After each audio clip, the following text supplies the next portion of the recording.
नमस्कार मंडळी, मी सुनील. आपण पाहता सुनील न्यूज. काल झालेली परळीमधील ज्ञानराधा ठेवीदारांची बैठक, त्यामध्ये उपस्थित होते सचिन उबाळे हे आणि परळीतील ज्ञानराधाचे ठेवीदार. बघा काय आहे संपूर्ण व्हिडिओ.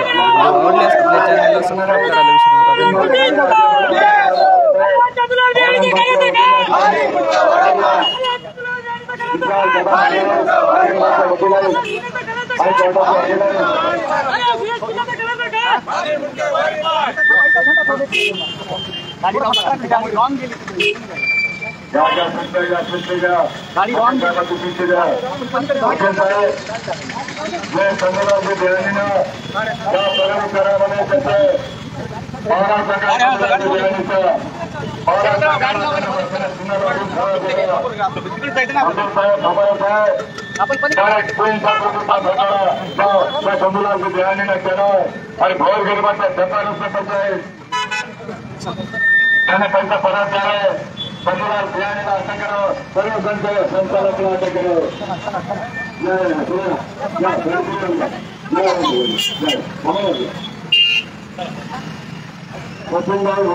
मार्गदर्शन करणार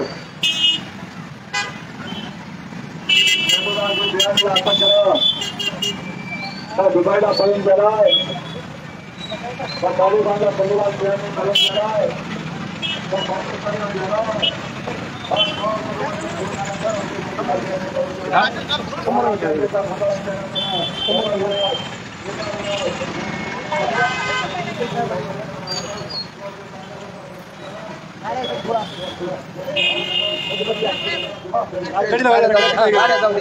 गाडी नाही करू नका. गाडी थांबली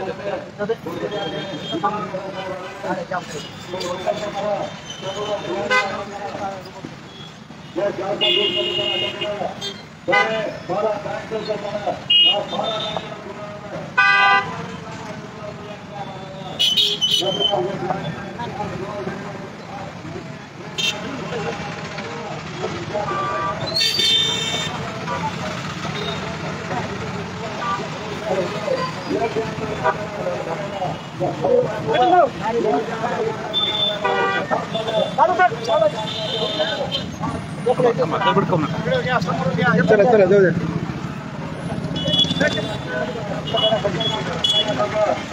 हम तुम्हारे साथ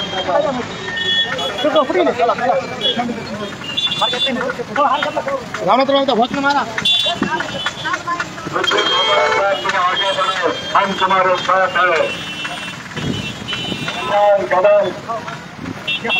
कदम औरंगाबाद से हाईकोर्टाचे वकील अधिकारी आज सभा छत्रपती शिवाजी महाराज की जय. छत्रपती शिवाजी महाराज की जय. छत्रपती शिवाजी महाराज की जय. पैसा दिला दिला त्याचा बंगला धरा, त्याचा बंगला धरा, त्याच्या गाड्या धरा, त्याच्या 350 कोटीचा घोटाळा पैसा पुन्हा कोणाला दिलाय. चंद्रलाल मात्र लागले त्याने काम चालू करून ठेवीदाराचे पैसे परत करावे. चंद्रलाल सिंहला कोर्टामध्ये त्या कोर्टामध्ये याचिका दाखल करा. आता बघा, आता हात बघायचा.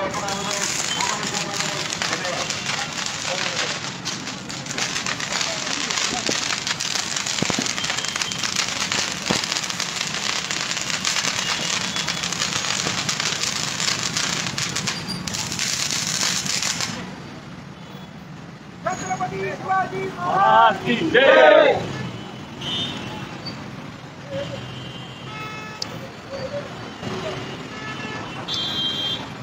छत्रपती शिवाजी महाराज की जय. छत्रपती शिवाजी महाराज की जय. तुम आगे बढ़ो, हम तुम्हारे साथ हैं. तुम आगे बढ़ो, हम तुम्हारे साथ हैं.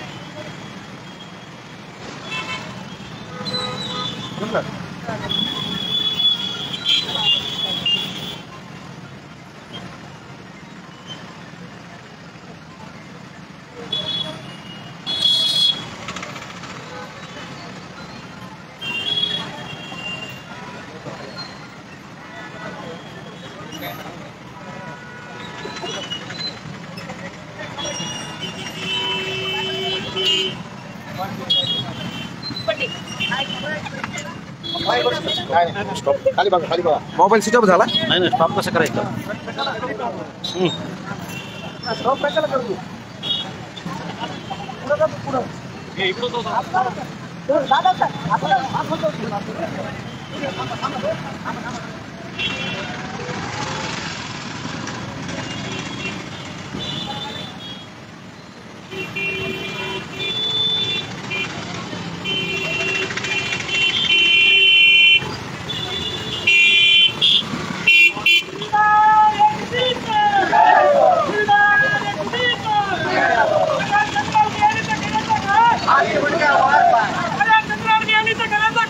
अरे सुरेश कुठे करायचं का अरे सुरेश कुठे करायचं का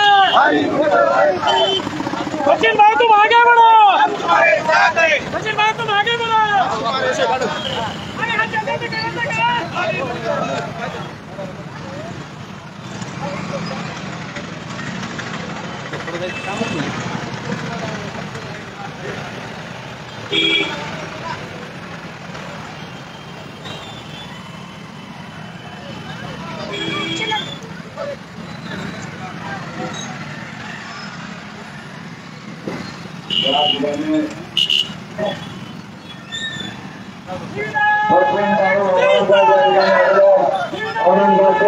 औरंगाबादचे वकील या ठिकाणी हायकोर्टाचे वकील आले हायकोर्टाचे वकील आलेले बरोबर औरंगाबाद संविधान बेआईनीला अटक करा औरंगाबादचे वकील हायकोर्टाचे वकील आले सचिन भाऊ वकील साहेबांनी आता सगळ्याला सुरुवात होणार आहे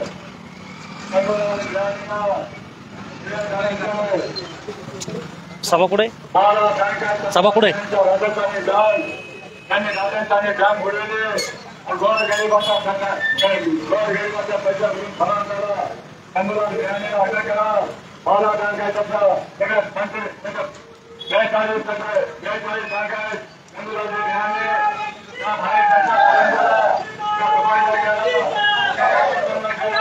लंडनला गेला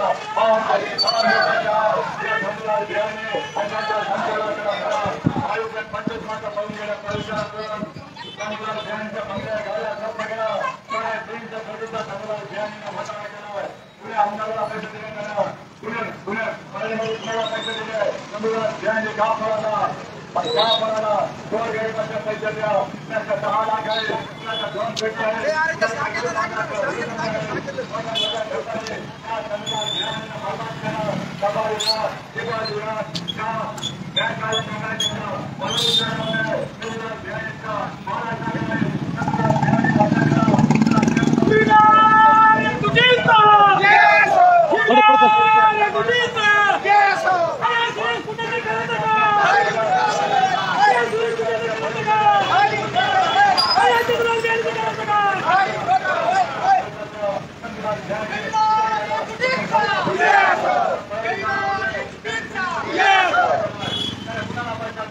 फोटो घ्या फोटो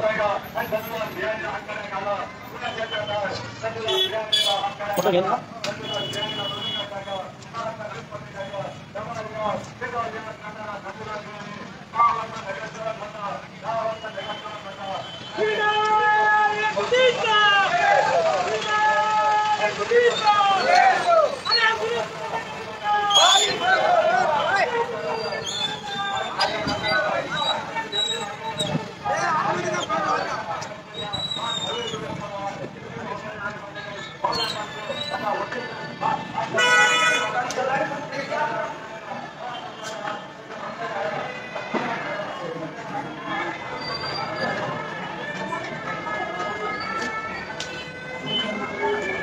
गेल्या वेळेस जेव्हा होतं तेच आहे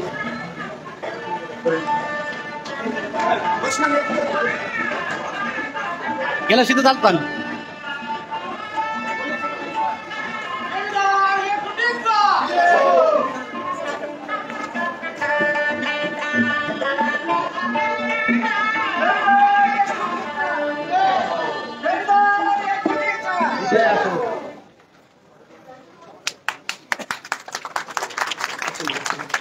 सचिन भैया आगे बढ़ो हम तुम्हारे साथ हैं सचिन भैया आगे बढ़ो हम तुम्हारे साथ हैं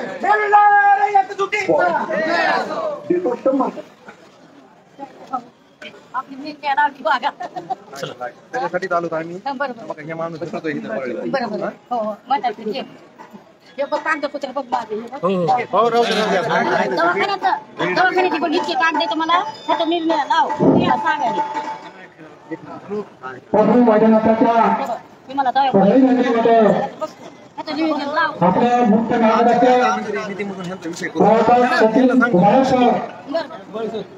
विशाल कदम साहेब यांच्या या ठिकाणी आगमन झालेलं आहे. मी सर्व ठेवीदाराच्या वतीनं त्यांचा मनपूर्वक स्वागत करतो. सुस्वागतम सुस्वागतम सुस्वागतम. या ठिकाणी आपण गेल्या 2 ते 3 तासापासून आपल्या मार्गदर्शक यांची आकुष्याची वाट पाहत होतो आणि त्यांनी आपण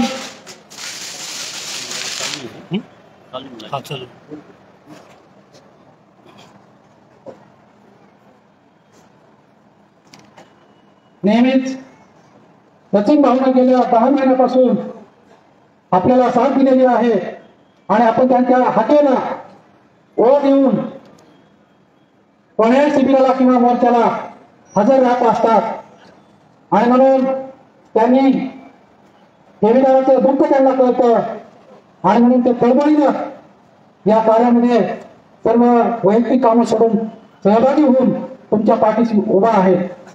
त्याकरता आपण सर्वांनी त्यांना एकजुटीने साथ दिली पाहिजे असं मला वाटतं. तर परळीमधलेच पतपेढीचे नाही, माजलगाव आहे, बीड आहे, नांदेड आहे, उदगीर आहे, पंढरपूर आहे, अशा बऱ्याचशा ठिकाणी सचिन भाऊ तिथे जाऊन मार्गदर्शन करीत असतात. तर आपण या ठिकाणी मेळावा आयोजित केलेला आहे. त्या मेळाव्याला सुद्धा पंढरपूरवरून एक प्रतिनिधी म्हणून आलेले आहेत. देवेंद्र भोजर यांना मी अशी विनंती करतो की आपण त्याचवर येऊन स्थानापन्न व्हावं. देवेंद्र भोजर, त्यानंतर नांदेडहून आलेले सुधीर देशमुख हे सुद्धा मतसंस्थेचे ठेवीदार आहेत. सुधीर देशमुख नांदेड आणि त्यानंतर गंगाखेडून नेहमीच आपल्याला साथ देणारे नेहमी सहभागी असणारे हनुमंत देशमुख गंगाखेड यांनी सुद्धा या ठिकाणी उपस्थित राहावं अशी मी त्यांना विनंती करतो.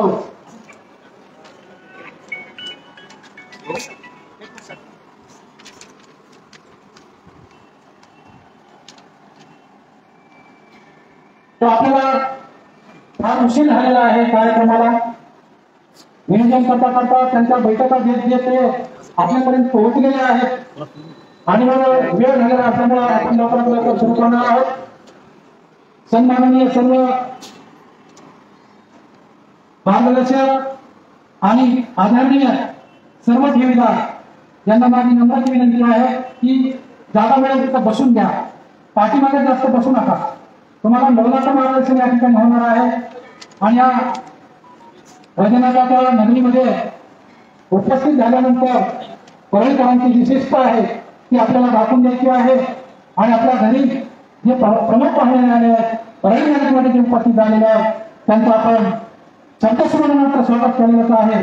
पण फुल पुष्पहार देऊन आपण त्याचं या ठिकाणी लवकरात लवकर स्वागत करून आपण त्यांचे विचार ऐकण्यासाठी आतुर झालो आहोत. कारण आपण बराच वेळ या ठिकाणी त्यांची वाट पाहत बसलो असेल आहोत आणि ते या ठिकाणी उपस्थित झालेले आहेत. तर एकदा आपण टाळ वाजून त्यांचं स्वागत करूया.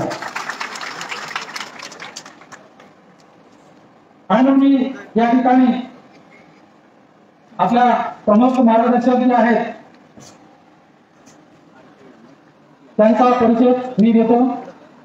प्राध्यापक सचिन भाऊ कुमार साहेब, मुख्य प्रवर्तक ठेवीदार संघर्ष कृती समिती महाराष्ट्र राज्य, सर्व महाराष्ट्रातल्या ठेवीदारासाठी ते काम करत आहेत. त्यानंतर आपल्याला कायदेशीर मार्गदर्शन करण्यासाठी या ठिकाणी उपस्थित झालेले ॲडव्होकेट विशाल कदम साहेब, उच्च न्यायालय मुंबई खंडपीठ संभाजीनगर. आणि आपण वेळोवेळी ज्याच्या हाकेला परळीकर हो देतात असे आजच्या या कार्यक्रमाचे अध्यक्ष भावी आमदार येणाऱ्या विधानसभेला आपण त्यांना मी स्वतः तिकीट देणार आहे, अपक्ष म्हणून त्यांना उभा करणार आहे आणि तुम्ही सर्वांनी आम्हाला साथ द्यावी, आम्हाला मतदान करावं, आमचं पुढचं आम्हाला काय माहिती होईल.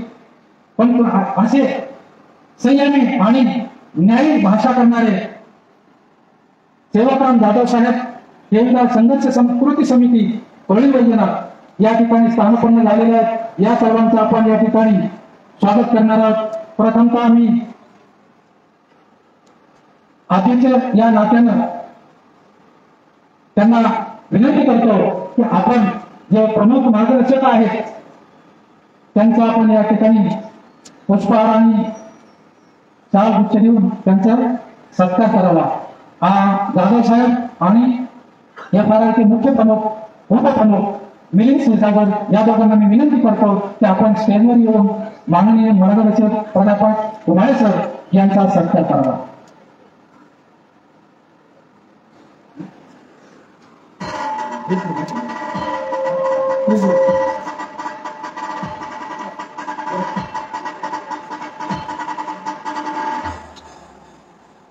महिला प्रतिनिधी म्हणून आपल्या ठेवीदारामध्ये गुणाबाई मुंडे यांना विनंती करतो की आपण स्टेजवर येऊन बसावं. गुणाबाई मुंडे, गुणाबाई साहेबराव मुंडे तळेगावकर खाली मुकाम पडले योजना.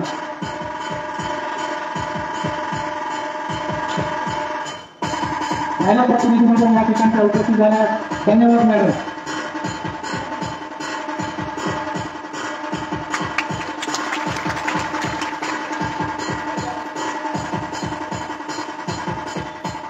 यानंतर आपल्याला कायदेशीर आणि रितसर मार्गदर्शन करणारे किंवा करणार आहेत असे या ठिकाणी ॲडव्होकेट विशाल कदम साहेब उपस्थित झालेले आहेत. त्यांचं सुद्धा स्वागत करणं आपलं कर्तव्य आहे.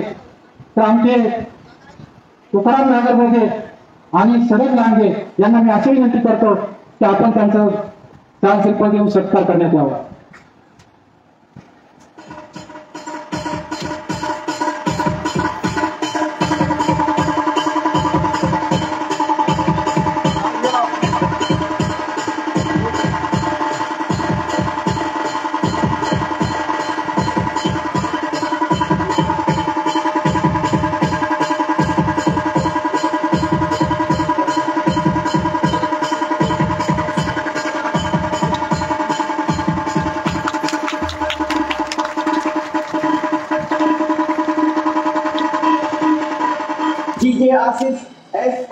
यानंतर संहिता हातन जाधव साहेबाचा हात, संहिता भातन जाधव साहेबाचा हात असे सदैव आपल्या सोबत असणारे आणि आजच्या कार्यक्रमाचे प्रमुख आकर्षण आणि या कार्यक्रमाचे अध्यक्ष आणि नियोजक जाधव साहेब यांचं स्वागत करतील आमचा प्रतिनिधी गुणाबाई मुंडे आणि बिभीषण तिडके.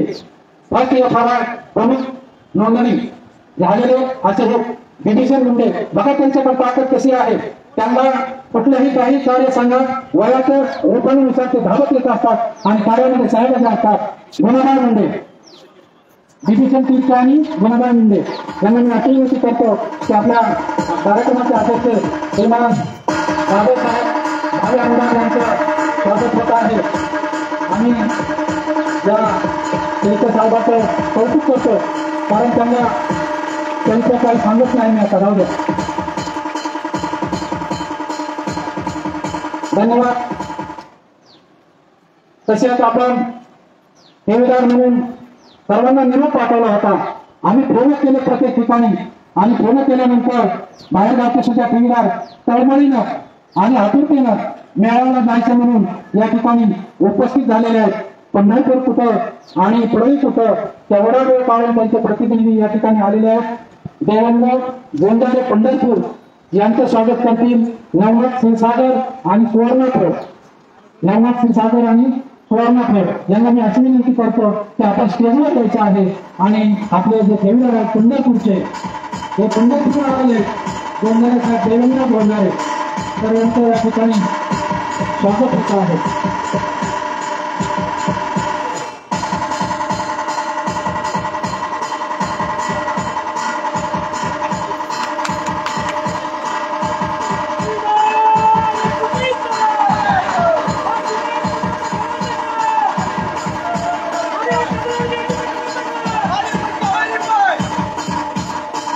पण आमची ही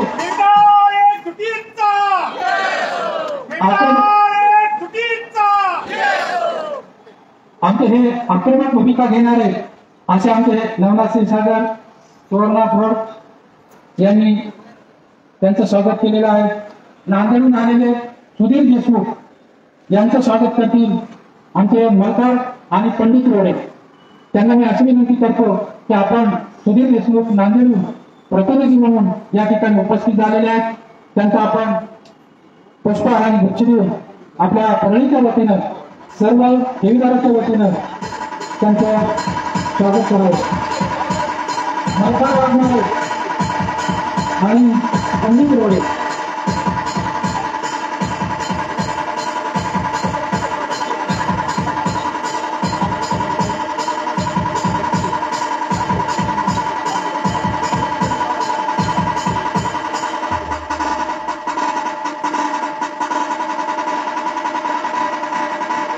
DJ Asif SK.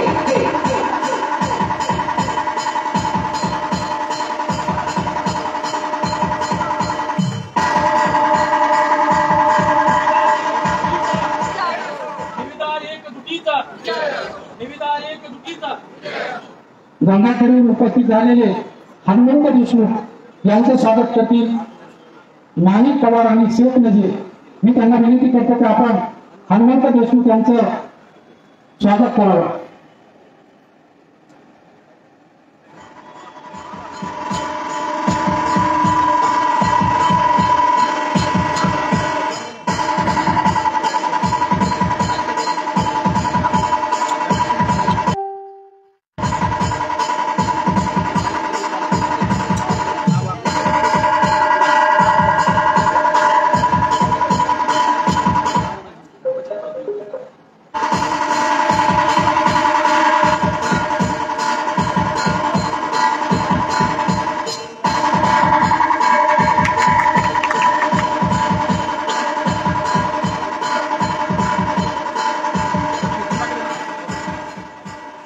यानंतर महिला प्रतिनिधी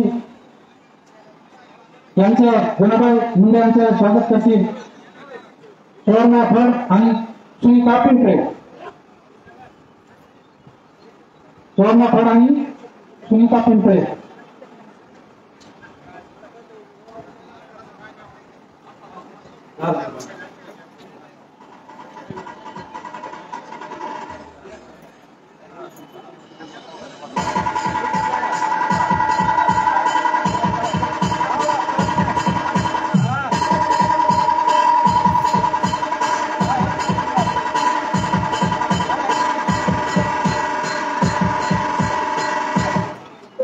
यानंतर भगवान मुले आणि अशोक कांदे. भगवान मुले आणि अशोक कांदे. भगवान मुले आणि अशोक कांदे लवकर या, पाऊस येत आहे. भगवान मुले आणि अशोक कांदे पावसाला सुरुवात होणार आहे. एक 5 मिनिटात मला द्या सत्काराचे. आपल्या मुख्य मार्गदर्शक बाळासाहेब यांचं स्वागत करतो.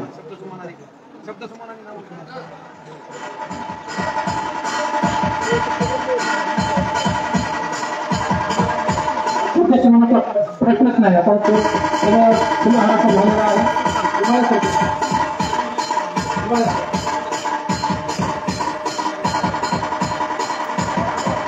झालं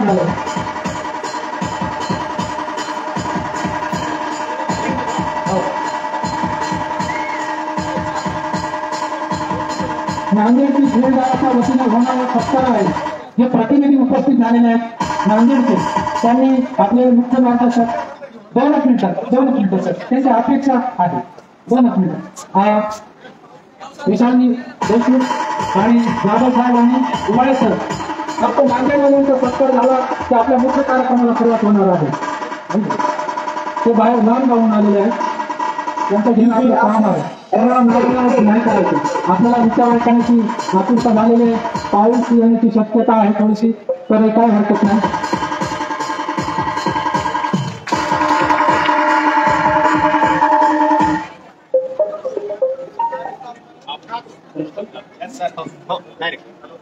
आता आपल्याला थांबायला वेळ नाही.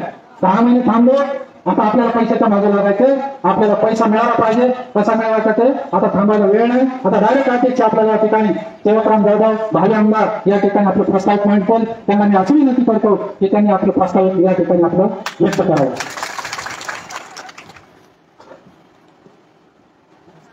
राजस्थानीच्या राजस्थानी पतसंस्था आणि ज्ञानराधा मल्टीस्टेट च्या सर्व ठेवीदारांचं प्रथमतः प्रभू वैद्यनाथाच्या नगरीमध्ये परळीकर म्हणून सर्वांचं पहिले स्वागत. आपल्यावर भयंकरपासून आलेलं संकट दूर करण्यासाठी संपूर्ण मराठवाड्यामध्ये मल्टीस्टेटसाठी दौरा काढलेले आपले सर्वांचे लाडके नेते आदरणीय सचिन भाऊ उबाळे, मुंबई उच्च न्यायालय खंडपीठ संभाजीनगरचे सुप्रसिद्ध कायदेतज्ञ ऍडव्होकेट विशालजी हंसक यांच्या मार्गदर्शनाखाली आज आपण ठेकेदारांचा परळी येथे मेळावा लावला. या प्रसंगी ठेकेदार कृती समितीच्या शब्दाला मान देऊन आपण वेगवेगळ्या मल्टीस्टेटच्या ठेकेदार परळीमध्ये आज एकत्र आलेलो आहोत. मित्रांनो, 24 तारीख ही आपल्या सर्वांसाठी एक विशेष तारीख आहे. त्याचं कारण असं आहे, 24 नोव्हेंबरला मल्टीस्टेट आणि पतसंस्था बंद पडल्याची बातमी आली. त्यानंतर 24 एप्रिलला या मल्टीस्टेटच्या विरोधामध्ये आपण ठाण्यामध्ये अर्ज केला गुन्हा दाखल करण्यात. हा गुन्हा दाखल व्हायला तब्बल 1 महिना थांबावं लागलं आणि 24 मे च्या पहाटे 3:30 वाजता आपल्या हातामध्ये एफआयआर पडला. त्यानंतरची 24 तारीख, ज्या 24 जूनला अखंड 7 दिवस आपल्या ठेवीदारांच्या आक्रमक नेतृत्व म्हणायला हरकत नाही, आमच्या गुंडेताई सुवर्णाताई आणि मुळे दादा भागवत मुळे हे तब्बल 7 दिवस उपोषणासाठी बसले. या मल्टीस्टेटच्या माध्यमातून साहेब आम्ही कुठेही संघर्षाला कमी नाही पडलो. वेळोवेळी मोर्चे काढले, उभय सरांचे जे जे आम्हाला मार्गदर्शन लाभलं त्या मार्गदर्शनाखाली अनेक आंदोलनं केली, साखळी उपोषणं केली, आंदोलन उपोषणं केली. परंतु या राज्य सरकार आणि केंद्र सरकार, या परिसरातील मंत्री महोदय, खासदार, कुठल्याही नेत्याला, कुठल्याही पक्षाच्या कार्यकर्त्याला या आमच्या ठेवीदारांच्या वरती आलेल्या संकटाचं कुठेही देणं घेणं नाही. इथं आपल्याकडे बऱ्याचदा आता चर्चा होते की आपल्याला विधानसभा लढवायची. त्याचा मी इथं खुलासा करतो, उभय साहेबांच्या साक्षीनं उभय साहेबांना माझी विनंती असेल की परळीच नाही तर बीड जिल्ह्यामध्ये जेवढ्याही विधानसभा आहेत, 6 विधानसभा, त्या 6 विधानसभेमध्ये आपल्याला माणसं द्यावी लागतील. तसं पाहिलं तर आपण काही पुढारी नाहीत, आपण काही राजकारणी नाहीत, आपण काही बलाढ्य पैशावाले नाही. पण या बीड जिल्ह्यातील आमच्या ठेवीदारांच्या दुःखावर सारी फुंकर करण्याची त्याची नियत नसेल, त्यांचे दानत नसेल तर काय म्हणावे. म्हणून या कारणाने इथपर्यंत पोहोचवलं लागलं. सगळ्यात या राजस्थानी मल्टीस्टेटने 3 बळी घेतले आतापर्यंत. लातूरच्या शहरात आत्महत्या केली. आमच्या रहिमतुद्दीन नंबरदार त्यांना जीवाणीशी मुकाबला लागलं, उपचाराला पैसे नाही घेतले. पुढील उपचार त्यांना परळीला केला, अंबाजोगाईला केला, लातूरला केला. नंतर त्यांना मुंबईला जायला सांगितलं होतं. पैशाच्या अभावाने ते मुंबईला नाही जाऊ शकले. जे की त्यांच्या खात्यावरती 8 लाख होते ते कामाला नाही आले. आणि काल परवा आमचे माळेबाजांची मिसेस विमलताई यांचा परवाला मृत्यू झाला. साहेब माळे साहेब काय व्यवसाय असेल त्यांचा, सायकलची पंक्चर काढतात, रस्त्यावरती बसून गॅस आणि स्टोव्ह दुरुस्त करतात. अशा माणसानं सायकलच्या आयुष्यभरात पंक्चर काढून 4 लाख जे जमा होते त्या इथं ठेवले आणि हे सुद्धा त्यांच्या कामाला नाही आले. आणि त्या विमलताईला काल प्राणांशी मुकाबला लागलं. आमचे प्रमुख फिर्यादी खिडके साहेब, डिव्हिजनचे खिडकेचा अटॅक आला. परंतु जी काही चिकाट त्या माणसाची वाखाणण्या दिली आहे, आज ते एखाद्या तरुणासारखे टकाटक फुटतात आणि ते नेहमी बोलतात पैसे घेतल्याशिवाय मारणार नाही, पैसे घेतल्याशिवाय हटणार नाही. त्या जिद्दीने आमच्याकडे असे माणसं पेटलेले आहेत. नजीर भाईला अटॅक येऊन गेला. तर किती उदाहरणं सांगावे. प्रत्येकाची व्यथा वेगळी. त्या बडे मॅडम त्यांचे मिस्टर त्यांचा विम्याचे पैसे आलेले तिथं ठेवले, तिकडे नोकरीला होत्या बन्सलमध्ये आणि अक्षरशः त्यांना 3 लेकरांचं सांभाळून काम करून करावा लागतो. ह्या जर व्यथा आपण प्रत्येकाची ऐकली तर वेगवेगळ्या स्टोरी होती, वेगवेगळे त्याच्यामध्ये म्हणजे जर आज ऐकलं प्रत्येकाच्या व्यथा तर झोप नाही येणार, एवढे आम्ही परेशानी झालो. मी जास्त वेळ घेणार नाही. आपल्याला कदम साहेबांचं आणि उभाळे साहेबांचं ऐकायचंय. परंतु सर आमची जी टीम आहे या टीमचं मी खरोखरच कौतुक करेल. आता नाव घेत बसलं तर आमच्याकडे खूप 200 लोक आहेत, प्रत्येकाचं नाव शक्य होणार नाही. म्हणून आमच्याकडे असे लोक आहेत फक्त एक फोन करायला उशिरे, एक मेसेज द्यायला उशिरे, अगदी त्यांच्या जिथं असतील तिथून त्या ठिकाणाला पोहोचण्यापर्यंत जेवढा वेळ लागतो तेवढाच वेळ लागतो. मग आमच्या माता भगिनी असतील, रात्रीच्या दिवशी 23 नोव्हेंबरला आम्ही सकाळी 10ला गुन्हा दाखल करायला ठाण्यात बसलो आणि पोलिसांनी अक्षरशः आता मग सॉफ्टवेअर गेले, नेटवर्क नाही चालत, आमचं झालं, ऑपरेटर इथं नाहीये, असं करत करत त्यांना गुन्हा दाखल करून घ्यायचा नव्हता. परंतु आम्ही ठरवलंच होतं त्या दिवशी गुन्हा दाखल केल्याशिवाय उठायचंच नाही. अक्षरशः सकाळी आम्ही 23 तारखेला 10ला बसलेलो, रात्रीचे 6 वाजले, हरिकेर होण्याचा पत्ता नाही, 8 वाजले, 6 वाजले, साहेब अक्षरशः 12 वाजले, तरी काही त्यांचं सॉफ्टवेअर सुरू होत नाही. आणि 1:30 वाजता आम्ही तिथं मॅट बोलून, चटई बोलून मागवली, पाण्याचा जार मागवला आणि पोहे खायला आणले. त्यावेळेस त्यांच्या लक्षात आलं की अरे रात्रीचा 1:30 वाजला, त्यांच्यासोबत महिला आहेत, वयोवृद्ध माणसं आहेत आणि या 1:30 वाजता जर हे जेवणाची यांनी तयारी केली, त्यांची उठण्याची मानसिकता नाही, एवढी तयारी करावी लागली. त्यावेळेस ते 1:30ला मग कामाला लागले गुन्हा दाखल करायच्या आणि अक्षरशः 3:30 वाजता आमच्या हातामध्ये लफर पडला. काय नाही एवढा संघर्ष आमच्या बातमीला का पुजलेला असेल माहित नाही, परंतु त्या संघर्षाला सुद्धा आम्ही न घाबरणारे माणसं आहोत. वाटेल ती किंमत मोजायला तयार आहोत आणि पैसे आल्याशिवाय हा संघर्ष थांबणार नाही. मग वाटेल ते करावं लागेल. साहेब बोगस खर्च प्रकरण ह्यांची कमी नाही, त्याबद्दल विस्तृत बोलत गेलो तर पावसाचं वातावरण आहे आणि आम्हाला मी तर कधी बोलेल तर आपलं मार्गदर्शन ऐकायचे म्हणून मी जास्त या ठिकाणी वेळ नाही घेत. परंतु साहेब हे फरार झाले संचालक, तरी पण त्यांनी पॉवर पॅटर्ननी 2 अनेकांच्या रजिस्टर झाल्या, अनेकांची मालमत्ता घेतली गेली, अनेकांनी मालमत्ता घेतली.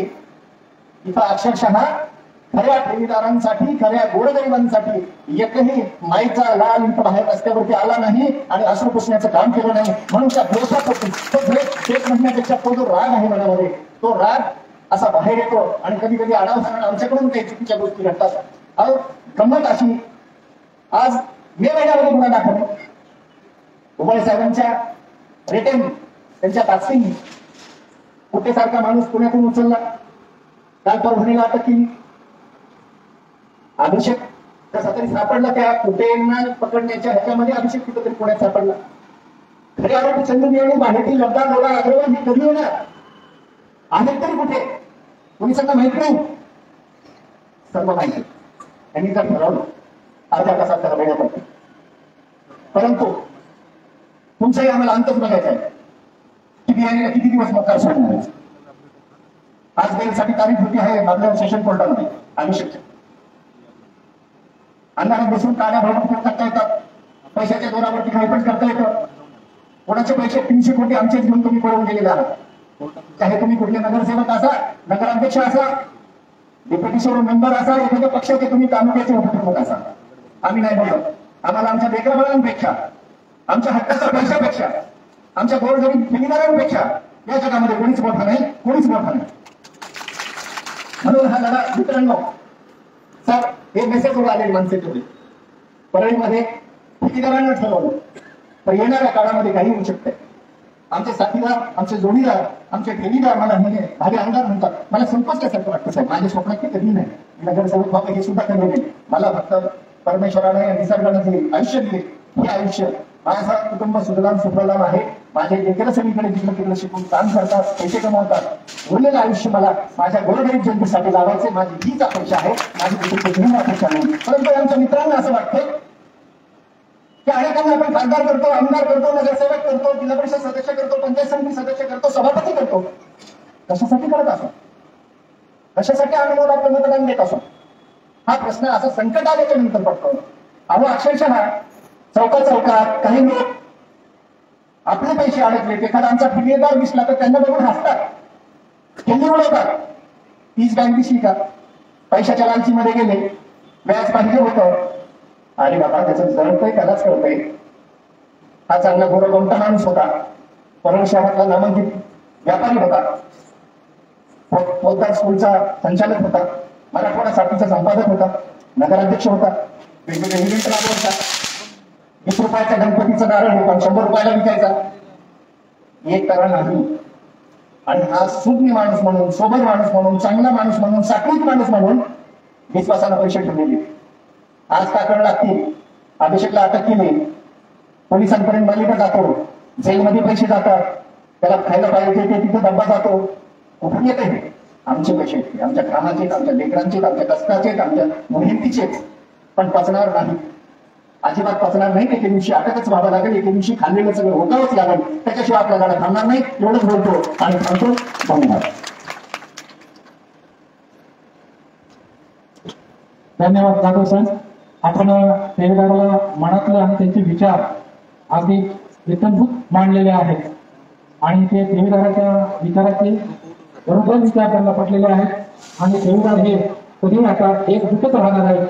सचिन भाऊच्या मागं आणि तुमच्या मागं आम्ही सर्व ठेवीदार एकटीने तुम्हाला ऊर्जा निर्माण करून देणार आहोत आणि तुम्ही पैसे मिळवून देण्याचं काम करा. ज्यानं सोन्याच्या कंपन्यानं मी सांगितलं मला की सोन्याच्या कंपन्यानं घास खायची खाना हा अतिशय आता फरकीवर बसून तिकट मिकट भागा दाटी काढ आहे ही दुर्दैवी बाब आहे. असं कुणाच्याही नशीब येऊ नये असं आपण म्हणतो, पण यंदा पैशाच्या मागामुळे आपल्या पोटच्या लेकराची सुद्धा कदर नाही.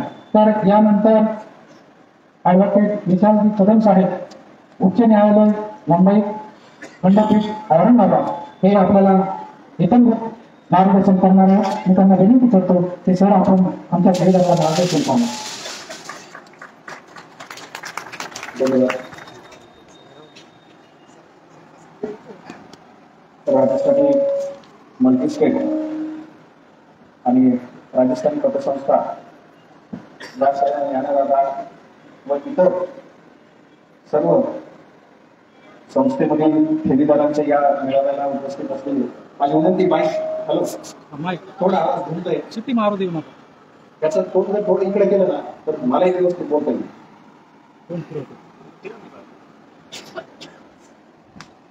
थोडस मागे आवाज येतोय ना? नाही, पण ते चिट्टी मार थोडस आवाज कमी कर.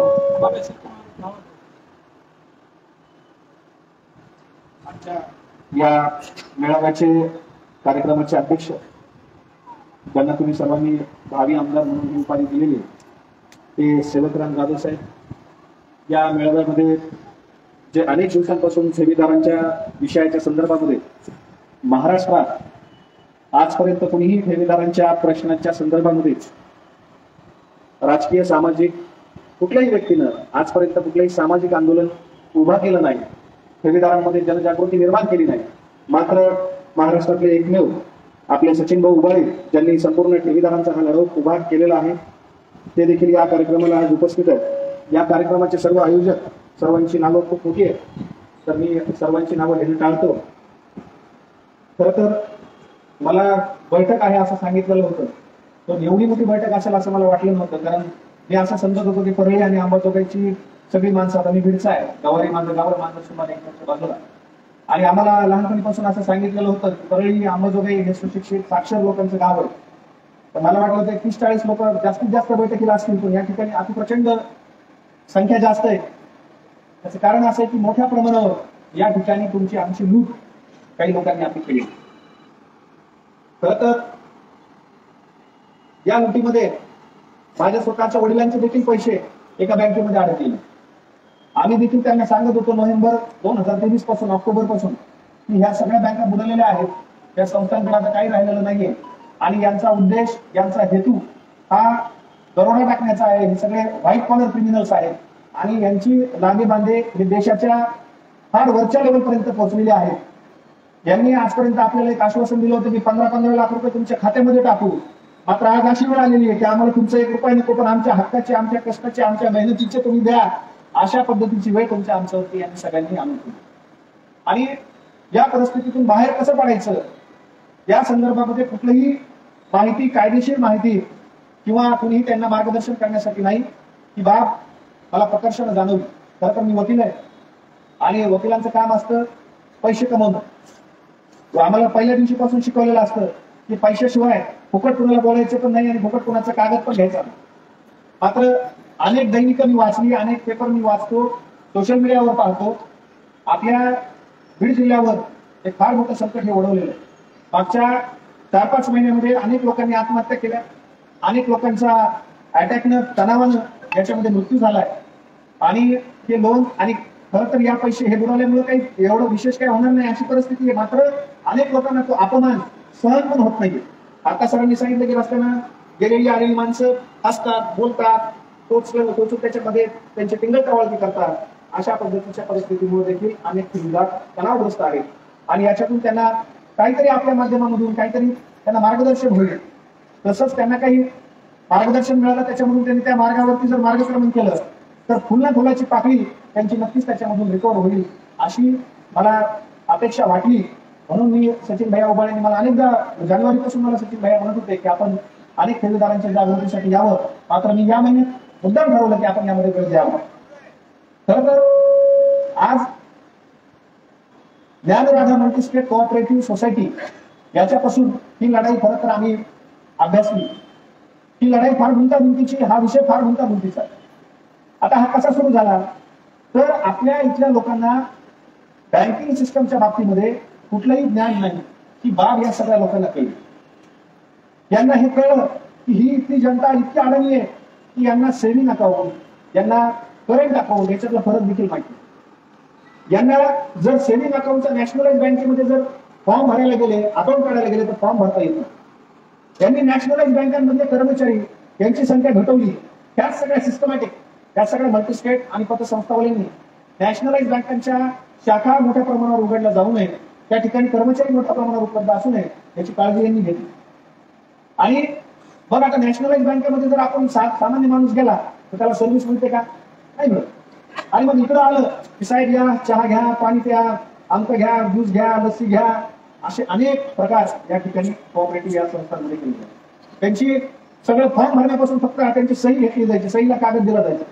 मी काही काही ठिकाण असे पाहिले सचिन भाऊ हाताच्या म्हणजे आता ते नेत्यांचे नाव नको सांगायचे, हातावर सही द्यायची आणि तिला बँकेत येऊन फक्त सही दाखवायची, साहेब 10 लाख रुपये सांगितले. असे देखील प्रकार मी स्वतः डोळ्यांनी पाहिले. आणि ह्या सगळ्या बँका त्यांना लक्षात आलं होतं की ही जनता अडणी आहे.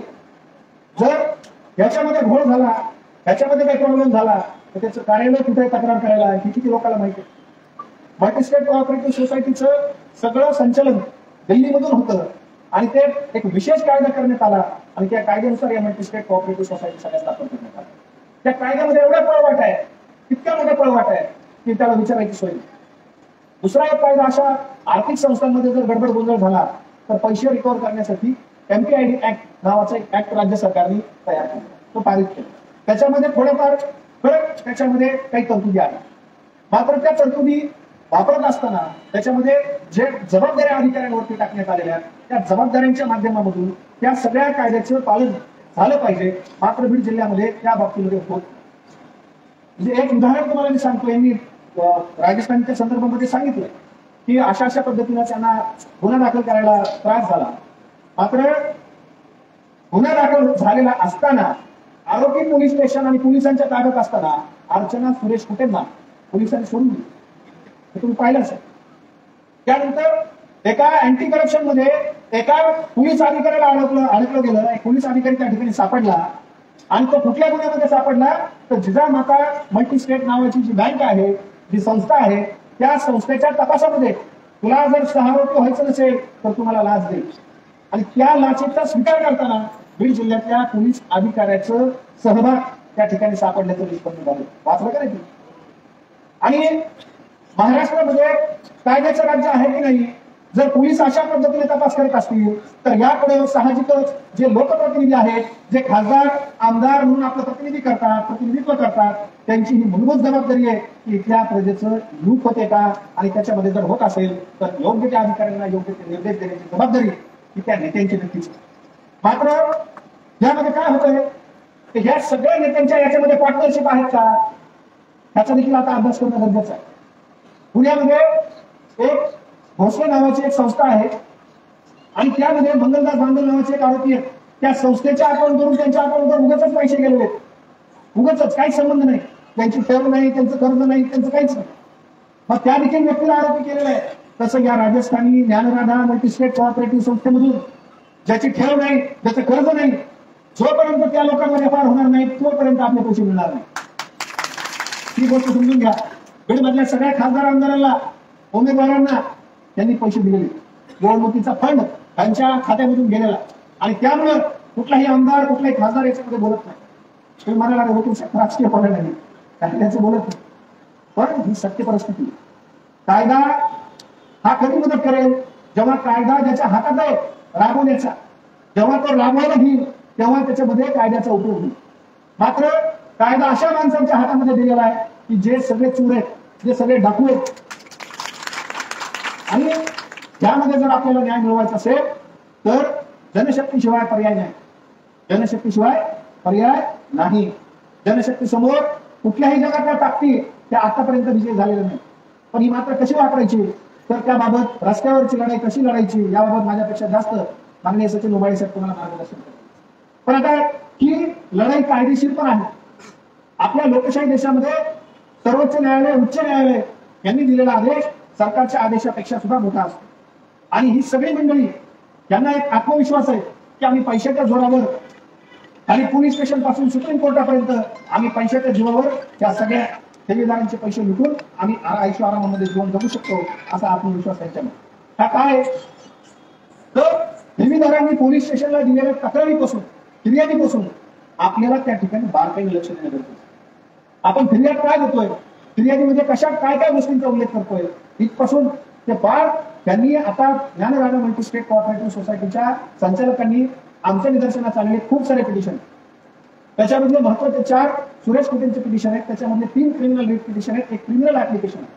आणि ते ज्या ज्या ठिकाणी जातील त्या त्या ठिकाणी ठेवीदारांनी हस्तक्षेप दाखल करून त्या ठिकाणी आपली बाजू सक्षमपणे, भक्कमपणे मांडणं गरजेची. कारण राज्य सरकारचे या ठिकाणी सगळे जे अधिकारी आहेत, केंद्र सरकारचे जे अधिकारी आहेत, ते त्यांना मदत होईल अशा पद्धतीने कागद तयार करतात. एक साधं उदाहरण तुम्हाला मी देतो. मध्ये एक पेपरला प्रेस नोट आली पोलीस अधीक्षक कार्यालय की ठेवीदारांच्या ठेवी 1900-2000 कोटी रुपयाच्या ज्ञानराधामध्ये आहेत, आणि त्यांच्या सगळ्या प्रॉपर्टीचं व्हॅल्युएशन साधारणतः 10,000 कोटी रुपयाच्या आसपास. अशी एक प्रेस नोट त्यांनी प्रकाशित केली. वाचली का तुम्ही? आता त्यांना कुठल्या न्यायालयाने सांगितलं होतं का की अशी प्रेस नोट जाहीर करा? कुठल्या न्यायालयाने त्यांना विचारलं होतं का की कुठेची किती प्रॉपर्टी आम्हाला जरा माहिती द्या? किंवा कुठल्या न्यायालयानं त्यांना सांगितलं होतं का की ठेवी किती रुपयाच्या आम्हाला जरा कल्पना द्या त्या बाबतीत? आणि त्यांनी एक वाक्य त्याच्यामध्ये टाकलं की MPIDच्या प्रस्ताव तयार करण्याची प्रक्रिया सुरू आहे. आता कायद्याचं ज्ञान सगळ्याला नसतं. आमच्यासारखे वकील काय करतात, अरे MPIDचा प्रस्तावच तयार नाही, MPIDची अफाट कसं काय झाली? हायकोर्ट, सुप्रीम कोर्ट कायद्यावर बोलून चालतं. त्या ठिकाणी तुम्हाला काय तिथं झालेलं आहे किंवा काही नाही त्या कुठल्याही गोष्टी पाहिल्या जात नसतात. त्या ठिकाणी तांत्रिक गोष्ट, MPIDची प्रोसेस फॉलो झाली नाही, ड्यू प्रोसेस आपला एफआयआर झालेला नाही, एफआयआर रद्द. एखाद्या व्यक्तीला अटक करायचं असेल तर कायद्यात जी प्रक्रिया दिलेली त्याच प्रक्रियेनुसार त्याला अटक केलं पाहिजे. त्या प्रक्रियेनुसार जर अटक नाही केलं तर त्याला इलिगल अरेस्ट डिक्लेअर केली जाते. कुठेला इलिगल अरेस्ट डिक्लेअर केली गेली. पोलीस एवढे कायदेशीर केले नसतील तो एखाद्या आरोपीला जर अटक करायचं असेल त्यांच्यापाशी ऍडव्होकेट जनरल आहेत, मोफतमध्ये त्यांनी फोन लावला एसपी सल्ला देतात. गलत का नाही? त्यांचं काम आहे. त्यांच्याकडे मोठे मोठे कायद्याचे अधिकारी आहेत, मोठे मोठे वकील आहेत सरकारकडे. आणि मग हे सगळं उपलब्ध असताना कुटेंची अटक ही अवैध, अर्चना सुरेश कुटेंची अटक ही अवैध घोषित करण्यापर्यंत न्यायालयाचा निर्णय येतो. तुम्ही काय करायला लागले तिथं? तुम्ही कुठली प्रक्रिया राबवताय? या बाबतीमध्ये आता ठेवीदारांनी जागरूक होऊन पुढे येणं गरजेचं. कारण आता तुमच्या आमच्यासाठी लढणारे कोणी राहिलेले नाही. ही यंत्रणा सगळी तुमच्या विरोधातली आहे. आणि मग या परिस्थितीमध्ये दुसरं एक संकट तुमच्या आमच्या समोर येऊन ठेपलंय की जिजामाता मल्टीस्टेट कोऑपरेटिव्ह जी सोसायटी आहे बीडमध्ये, त्यांची एक बिल्डिंग ज्याची किंमत आज बाजार मूल्य साधारणतः 10-12 कोटी रुपयाची आहे, ती बिल्डिंग पिरामल नावाच्या एका फायनान्स कंपनीला ताब्यात घेतली. आता ह्या सगळ्या लोकांनी काय केलं बघा, तर ज्ञानराधा मल्टीस्टेट कोऑपरेटिव्ह सोसायटीमध्ये ज्या ठेवीदारांच्या आल्या त्या ठेवींचं यांनी काय केलं, ते पैसे नेमके कुठे नेऊन ठेवले किंवा इथून इथल्या अकाउंट मधून कुठे घेऊन गेले याचा सोर्स पूर्ण अननोन आहे. आणि त्या संचालक मंडळ यांचं, या संचालक मंडळाच्या नावानं एक 5-25 कंपन्यांची नोंदणी झालेली.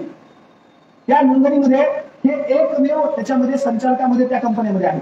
तिथं अजून त्यांच्यासोबत इतर संचालक मंडळी आहेत, काही LLC आहेत, काही प्रायव्हेट लिमिटेड कंपन्या आहेत. आणि मग त्या कंपन्यांमध्ये जे भांडवल आलेलं आहे ते कुठून आले त्याची पण माहिती नाही, मग हे इन्कम टॅक्स डिपार्टमेंट ते ईडी इतक्या दिवस झोपलं होतं का? ह्यांचं नेमकं काय चाललेलं होतं? आणि यांनी ह्या ज्या कंपन्या उभा केल्या त्या उभा करण्यासाठी पैसा कुठून आला ह्याचा शोध लागत नाही. ज्ञान राजा मल्टीस्टेट मधून पैसे कुठे गेले ह्याचा शोध लागत नाही. फक्त योगायोगाने एक शोध लागतो, ज्ञान राजातला एक संचालक, तिकडे एक संचालक. लक्षात आलं? एवढाच दुवा. पण ह्यांचं ट्रान्झॅक्शन दोघांचं एकमेकांचं आर्थिक नातं आहे का? तर हे अजून सिद्ध झालेलं नाही. आणि मग दुसऱ्या टप्प्यात पुढे काय झालंय तर ह्या दुसऱ्या प्रायव्हेट लिमिटेड कंपन्या आहेत, त्याच्यामध्ये तिरुमला आहे, तिरुमला अंक, तिरुमला डंका, अशा भरपूर कंपन्या आहेत. या कंपन्यांनी त्यांच्या दैनंदिन गरजेसाठी त्यांनी कर्ज काढली. मग त्याच्यामध्ये मिड टर्म लोन्स आहेत, सीसी लोन आहेत, असे विविध प्रकारचे लोन काढले. आणि ते लोन काढत असताना त्या कंपन्यांच्या ज्या प्रॉपर्टी आहेत त्या प्रॉपर्टी त्या ठिकाणी मॉर्गेज केल्या. आता वास्तविकता जर हे जर पैसे ज्ञान राजा मल्टीस्टेट कोऑपरेटिव्ह मधून आलेले आहेत तर त्या कंपन्याच्या ज्या संपत्ती आहेत त्या कोणाकडे मॉर्गेज पाहिजेत? ज्ञान राजाकडे मॉर्गेज पाहिजे, बरोबर. पण त्यांनी सीसी लोन वगैरे कोणाचं काढून घेतलंय? दुसऱ्या बँकांचं. आणि त्या प्रॉपर्ट्या तिथं मॉर्गेज कसं? आणि या सगळ्या प्रोसेसमध्ये ही बँकांची जबाबदारी होती. आज तुमच्या आमच्यासारखा जर माणूस जर महाराष्ट्र स्टेट कोऑपरेटिव्ह बँकेमध्ये गेला किंवा बँक ऑफ महाराष्ट्रामध्ये गेला तर कुठल्या बँकेत गेला, साधं होम लोन काढायचं असलं तर तुम्ही सॅलरी स्लिप दिली तर 10 वेळेस ऑफिसमध्ये जाऊन चेक करते हे नोकरी आहे का, त्याची अपॉइंटमेंट लिगल आहे का इलिगल आहे, आणि कुठल्या प्रवर्गातून अर्ज दाखल केला, ह्याचे सगळे कागदपत्र बरोबर आहेत का, नोकरीला भविष्यात त्याची नोकरी जाऊ शकते का, इथपासून सगळ्या गोष्टी तपासतात का नाही. साधं जर एखादा दुकानदार सीसी लोन घ्यायला एखाद्या बँकेमध्ये गेला, नॅशनलाइज बँकेमध्ये, तर यांनी दुकान टाकायला पैसे कुठून आणले? हा गाळा मालकासोबत ह्याचा करारनामा आहे का, ही वैध जागा आहे का, हा व्यवसाय योग्य ठिकाणी चालू आहे का, ह्याची जागा मालकीची आहे का, ज्याच्याकडून किरायाने घेतलाय त्यांनी कुठे ही जागा मॉर्गेज टाकली का, इथपर्यंत सगळं इन्व्हेस्टिगेशन आहे. आणि कुठेच्या कंपनीला लोन द्यायला ते पैसे कुठून आले, काय आले, हे बँकांनी बघितलं का? धाडकून यांना सीसी लोन, एमपी लोन एका रात्रीमध्ये सँक्शन करण्यात आलं आणि यांच्या प्रॉपर्टी मॉर्गेज करून हे करण्यात आलं. आणि आता त्या बँकांनी, तुम्ही पेपरला वगैरे वाचला असेल, जप्तीची प्रक्रिया सुरू केली. आता जर ह्या बँकांनी प्रॉपर्ट्या जप्त केल्या, उद्या त्याच्यावर प्रशासक आला, ऍडमिनिस्ट्रेटर आला, एनपीआयडी ऍक्ट खाली किंवा सेंट्रल गव्हर्नमेंट पण करायला लागलेलं आहे, तर ह्या प्रॉपर्ट्या जर विकल्या गेल्या तर कुठून पैसे देणार? होऊ शकतात का? नाही. आणि या ठिकाणी ठेवीदारांना अंधारात ठेवण्याचं काम पोलीस प्रशासनानं, इथं काम कोणाचं होतं? जिजामाताच्या त्या दिवशी, ज्या दिवशी जिजामाता कोऑपरेटिव्ह सोसायटीची बिल्डिंग ताब्यात घ्यायला पिरामलचे अधिकारी आलेले होते, त्यावेळेला स्वतः जिल्हाधिकाऱ्यांनी त्या ठिकाणी यायला पाहिजे होतं आणि सांगायला पाहिजे होतं ही प्रोसेस सगळी इलिगल आहे, हे तुम्ही थांबवा. न्यायालयाचा आदेश घेऊन पिरामल आले. पिरामलचे अधिकारी न्यायालयात चीफ ज्युडिशियल मॅजिस्ट्रेट यांच्या कोर्टामध्ये गेले आणि माननीय न्यायालयाने आदेश पारित केला की ही संपत्ती जप्त करून विक्रीची प्रक्रिया चालू करा. तोपर्यंत अजून पण जिल्हाधिकारी झोपलेले आहेत, अजून पण सगळे अधिकारी झोपलेले आहेत, त्याच्याकडे काय कोणाचं लक्षच. आणि मग सचिन भाऊ बळे मला म्हणाले की वकील साहेब पैसे आयुष्यामध्ये खूप येतील, पण जर ही आपली माणसं जगली नाही तर ह्याचा उपयोग काय, आपल्या शिक्षणाचा उपयोग काय. माझे वडील 3-3 दिवस 4-4 दिवस जेवत नव्हते, ते टेन्शन मध्ये बसायचे. 1-2-3 बातम्या आम्ही टीव्हीवर वगैरे पाहिल्या. एक जामखेडमध्ये एका व्यक्तीचा मृत्यू झाला. तो व्यक्ती फक्त विवंचनेत होता की माझ्या मुलीचं लग्न मोडलंय, आता माझं भविष्य काय, माझ्या आयुष्यामध्ये काय होतं, त्या विवंचनेमध्ये त्याचा मृत्यू झाला. आणि मग आम्ही ठरवलं की आपण याच्यामध्ये आता लक्ष घालणं गरजेचं आहे, ही योग्य वेळ आहे. आणि आता काही लोक म्हणतील की वकील साहेब पैसे मिळतील का, साध्या सोप्या भाषेत थोडी कायदेशीर थोडंसं गुंतागुंतीची गोष्ट तुमच्यासमोर मांडली, पण सगळं सांगायला गेलो तर तुम्हाला अजून टेन्शन नाही, अजून झोप यायची नाही. थोडं सोप्या भाषेने मी तुम्हाला सांगतो, पैसे मिळतील का, तर पैसे मिळवायचे असतील तर तुम्हाला आम्हाला रस्त्यावर आणि न्यायालयामध्ये दोन्ही ठिकाणी लढावं लागेल. आणि ती लढाई एकदम परफेक्ट करावी लागेल, एकदम कायद्याच्या चौकटीत आपल्याला लढावं लागेल. आणि ती लढाई पोलीस स्टेशन पासून सुप्रीम कोर्टापर्यंत लढावं. कारण आपण इथं चीफ ज्युडिशियल मॅजिस्ट्रेटकडे जिंकलो ते कुठे जाणार, हायकोर्टात जाणार, हायकोर्टात जिंकलो ते सुप्रीम कोर्टात जाणार, त्याच्यानंतर लिक्विडेशनच्या संदर्भामध्ये प्रायव्हेट लिमिटेड एनसीएलटी मध्ये जाणार, वेगवेगळ्या न्यायालयामध्ये ते वेगवेगळ्या ठिकाणी जाणार. ते किती पिटिशन करतील ह्याचा आकडा आपल्याकडे नाही, त्याला किती वेळ लागेल हे काही सांगता येत नाही. बरं, ही लढाई लढल्यानंतर पैसे किती मिळतील किंवा मिळतील की नाही ह्याची देखील शाश्वती नाही. मात्र आपण जर लढलो नाही तर आपल्याला इतिहास माफ करणार नाही. आपल्याला दिवसा चुना लावला जातो. आज आपल्या गावातले इथले हे बियाणी फियाणी तुम्हाला चुना लावायला पुन्हा ब्रिटिशचे लोक तिकडून आपल्याला लुटायला. एक आपल्याला याच्यामध्ये एकजूट करून न्यायालयीन लढाई जर आपण लढलो, जर आपण या सगळ्या प्रॉपर्ट्या विक्रीसाठी जर आपण न्यायालयामध्ये व्यवस्थित जर आपली रणनीती आखून जर आपण आपली न्यायालयीन लढाई उभा केली आणि त्यामध्ये जर आपण विजय झालो तर नक्कीच आपल्याला त्याच्यामध्ये विजय प्राप्त होईल. आता ही लढाई किती दिवस चालेल? अनेक जण विचारतात किती दिवस लागेल, काय होईल? ही लढाई 3 ते 4 वर्ष कमीत कमी आपली चालेल. 4 वर्ष, त्याच्यापेक्षाही जास्त कालावधी लागू शकतो. आता तुम्ही म्हणताल मग आता काय? तर तुम्ही आज ठरवलं पाहिजे की ही लढाई लढायची का सोडून द्यायची. हे लक्षात घ्या. जर ही लढाई लढायची असेल तरच तुम्ही न्यायालयीन प्रक्रियेमध्ये आमच्यासोबत या, अन्यथा येऊ नका. जर कुणी ह्याच्यामध्ये खचून जाणार असेल, थकून जाणार असेल, किंवा आता माझं कसं होईल किंवा काय होईल, टेन्शनच आलंय, असंच झालंय, तर ह्या लढाईमध्ये पडण्यात अर्थ नाही. तुम्हाला तुमची मानसिकता ती फार भक्कम आणि मजबूत बनवावी लागेल. आणि एक गोष्ट तुम्हाला सांगतो, त्यांचा हेच विषय आहे. यांना काय वाटतं की 2-3 वर्षाचा कालावधी गेला की लोक पैसे विसरून जातील. त्यांच्या डोक्यात काय, 2-4 वर्षाचा कालावधी गेला, लोक बाप नेलेलं, म्हणजे एक आरोपी मला बोलला, सर बाप नेलेलं विसरतील लोक, पैसे काय एका महिन्यामध्ये विसरतील. म्हणजे अशी मानसिकता असलेली माणसं या आपल्या बीड जिल्ह्यामध्ये या सगळ्या बँकिंगच्या आणि सहकार क्षेत्रामध्ये. आणि आपल्याला शेवटपर्यंत ही लढाई लढावी लागेल आणि ती लढाई रस्ता आणि न्यायालय अशी दुहेरी लढाई लागेल. लक्षात येत आहे? तर यासाठी ज्या ज्या ठेवीदारांना, आता याच्यामध्ये राजस्थानी मल्टीस्टेट आहे, त्यानंतर ज्ञानराधा मल्टीस्टेट आहे, या संदर्भामध्ये आपल्याला काही वकीलपत्र, कागदपत्र त्याच्या संदर्भात उपलब्ध करून देणं गरजेची. ती माहिती अतिशय अचूक आणि सुस्पष्ट असली पाहिजे. त्यामध्ये मला जर ह्या न्यायालयीन लढाईमध्ये यायचं असेल तर मला तुमच्याकडून नंबर 1 ला आधार कार्ड लागणार आहे. नंबर 2 ला तुमचं समजा राजस्थानीमध्ये अकाउंट असेल तर त्यांचं सेव्हिंग अकाउंटची झेरॉक्स लागणार आहे. तुमची त्या ठिकाणी एफडी असेल तर एफडीची झेरॉक्स लागणार आहे. त्यानंतर तुमचे समजा चेक वगैरे त्यांनी दिलेले असतील आणि चेक बाउन्स झालेले असतील तर त्याच्या सगळ्या झेरॉक्स मला लागतील. आता यामध्ये काय झालं, मगाशी अंबाजोगाईमध्ये काही लोक आली, म्हणले साहेब आम्ही जिल्हा न्यायालयामध्ये गेलो, त्या ठिकाणी क्रिमिनलमध्ये प्रॅक्टिस करणारे वकील साहेब होते. त्यांनी आम्हाला सांगितलं आता चेक बाउन्स झालाय, आता चेक बाउन्सची केस करावं लागेल 138. लगेच आम्ही 2% कोर्ट फी आणि त्यांची 15,000 रुपये फी देऊन टाकली आणि त्यांनी प्रकरण दाखल केलं. आता प्रकरण सुरू झालं. काही लोक म्हणले साहेब कन्झ्युमर कोर्टामध्ये काम करणारे काही वकील आमचे नातेवाईक होते, आम्ही त्यांच्याकडून कन्झ्युमर कोर्टामध्ये दाखल केलं. काही लोक असे आले जे म्हणजे सिव्हिल कोर्टामध्ये काही वकील काम करणारे होते, त्या लोकांनी आम्हाला सांगितलं रिकव्हरी सूट दाखल करायचं, डॅमेजेससाठी वगैरे उशीर वगैरे झाला, आम्ही रिकव्हरी सूट सिव्हिल कोर्टामध्ये दाखल केलं. तर ज्यानं त्यानं ज्याच्या त्याच्या पद्धतीनं, आता कुठल्याही न्यायालयामध्ये तुम्ही याचिका दाखल केली तर याचिका दाखल करायला किंवा ऍप्लिकेशन दाखल करायला कुणालाही काही बंधन नाही.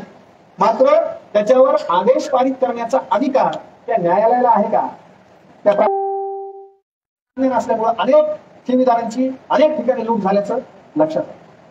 ही गोष्ट सचिन भाऊंनी पण आधीच त्यांच्या निदर्शनास आलेली होती.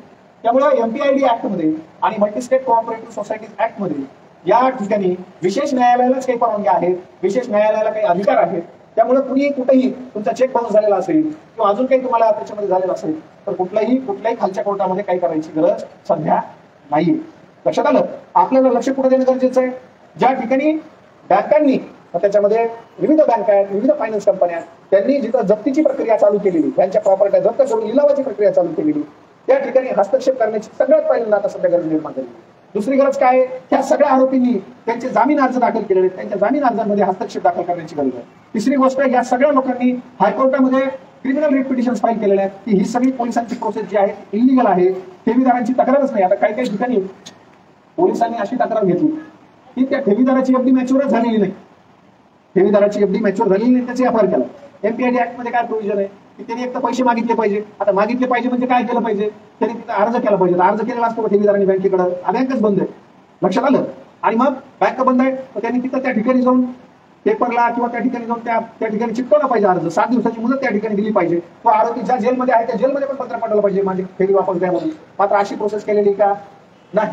आणि मग ही MPIDची जी FIR नोंदणीची प्रक्रिया आहे ती अवैध आहे. अशा छोट्या गोष्टींची, तांत्रिक गोष्टींची त्या ठिकाणी उहापोह करून, न्यायालयाला कन्फ्युज करून, न्यायालयाच्या समोर आम्ही कसे प्रामाणिक आहोत, आम्ही कसे धोत्या तांदळाचे आहोत असे सांगणारे हजारो लाखो रुपये घेऊन सांगणारे अनेक वकिलांची संख्या. त्यामुळं ही जी मंडळी आहे ती ज्या ज्या न्यायालयामध्ये जाईल त्या न्यायालयामध्ये आपल्याला हस्तक्षेप करून ठेवीदारांची बाजू त्या ठिकाणी भक्कमपणे लावून धरली पाहिजे. आणि दुसरी गोष्ट की MPID ऍक्ट खाली जी प्रोसेस आहे ती तातडीनं करण्यासाठी आपल्याला न्यायालयाकडून निर्देश देखील घेणं गरजेचे आहे. आता न्यायालयाचे निर्देश आल्यानंतर सुद्धा जिजामाता मल्टीस्टेट कोऑपरेटिव्हच्या संदर्भामध्ये त्या ठिकाणी निर्देश आले की तुम्ही यांची MPIDचा प्रपोजल कलेक्टरनं राज्य सरकारकडे पाठवलाय. मात्र राज्य सरकारनं अद्यापर्यंत त्याला मंजुरी दिलेली नाही. तर राज्य सरकारने जर मंजुरी दिलेली नसेल तर कलेक्टर त्या ठिकाणी कुठली कारवाई करू शकत नाही.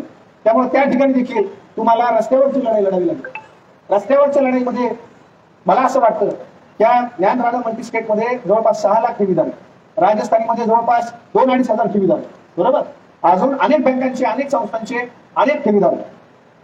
जेलमध्ये जो व्यक्ती आज कुठे वगैरे थांबलेले ते सगळे कसे गेलेले? तुमच्या आमच्या घरावर दरोडे टाकून गेलेत का नाही? आणि जे व्यक्ती बलात्कार करून जाते, जे लोक तिथे दरोडे टाकून जाते, खून करून जाते, त्या व्यक्तीवरती शासन दिवसाला 800 ते 1000 रुपये खर्च करते. किती रुपये? 800 ते 1000 रुपये खर्च. त्या व्यक्तीला 2 वेळचं जेवण आहे, सकाळी नाश्ता आहे. जेलमध्ये जो कैदी सगळे असे कुठे करून गेलेला असतो त्याला सकाळी जेवण, दुपारी जेवण, सकाळचा नाश्ता वेगळा, त्याला दूध, ज्याला दूध पाहिजे त्याला दूध, ज्याला चहा पाहिजे त्याला चहा, सकाळचा फळाचा नाश्ता, दुपारी व्यवस्थित 2 भाज्या, सुकी भाजी, पातळ भाजी, वरण भात, चपाती, पापड, सगळ्या गोष्टी त्याला जेलमध्ये उपलब्ध करून दिल्या जातात. ज्याला नॉनव्हेज लागतं त्याला आठवड्यात 2 वेळेस नॉनव्हेज दिलं जातं. अंडे वगैरे असा पोषक आहार, सकस आहार जो आपल्याला घरामध्ये सुद्धा खायला मिळत नाही, अशा पद्धतीची सोय कोणाची? त्या आरोपींची, जो तिथं दरोडे टाकून खून करून गेलेला माणूस होती. आणि अशी जर परिस्थिती असेल, आज महाराष्ट्रामध्ये कैदी ठेवायला जागा आहे साधारणतः 18 ते 20 हजार, आणि आता 35,000पेक्षा जास्त कैदी महाराष्ट्राच्या जेलमध्ये. किती? 35,000पेक्षा जास्त. जर तुमच्यासारखे इथं बसलेले 2-4 हजार लोक जर म्हणले आम्हाला पैसे देणे आम्हाला जेलमध्ये ठेवून आम्हाला सांभाळ, आमच्याकडे घरी खायलाच नाही, त्यांना ठेवायला जागा आहे का? जागाच नाही. त्याला योग्य होईल का? नाही. तुम्ही पुढचं जे आंदोलन आहे तर तुम्ही सगळेजण जेल भरण्यासाठी जा. महात्मा गांधी सुद्धा जेलमध्ये बसलेले. आपण काही दरोडा टाकून किंवा खून करून चाललेलो का? नाही. आपल्या हक्काच्या पैशासाठी, आपल्या सगळ्या पुढच्या भविष्यासाठी आपण ही लढाई रस्त्यावरची सुद्धा आणि न्यायालयातली सुद्धा लढली पाहिजे. न्यायालयातल्या लढाईसाठी तुमच्या हातामध्ये पैसे येईपर्यंत तुमची न्यायालयातली लढाई लढण्याची जबाबदारी मी स्वीकारतो. एवढंच मला सांगा. फक्त एकच आहे की कुणी खचायचं नाही, कुणी खचायचं नाही. हे 2 रुपये 4 रुपये ठीक आहे, नुकसान झालं, आपल्या मनगटात ताकद आहे. जर 4 लाख रुपये कमवायची ताकद होती तर अजून आपण 40 लाख रुपये कमवू. तुमचं जर आयुष्य, तुमचं जर शरीर, तुम्ही जर तुमच्या कुटुंबामध्ये असताल तर तुमच्या कुटुंबाचं कल्याण होईल. तुमच्या जर जीवाला वाईट झालं त्या पैशाचं काय करायचं पुढे भविष्यामध्ये येऊन? त्यामुळं एक माझी तुम्हाला सगळ्यांना विनंती आहे की असं खचून जायचं नाही. भक्कम राहा. आम्ही सगळे तुमच्या सोबत आहोत. आम्हाला देवाने भरपूर पैसे वगैरे दिलेले आहेत, आम्हाला 2 रुपये नाही मिळाले तरी चालतील, पण तुमची लढाई आम्ही सगळे तोड मन घालणं प्रामाणिकपणे इमाने लढू आणि तुमच्या न्याय हक्काच्या संघर्षामध्ये खारीचा वाटा उचलण्याचा प्रयत्न करू. एवढं मी सांगतो आणि माझं लांबलेलं भाषण मी थांबवतो. जय हिंद, जय महाराष्ट्र.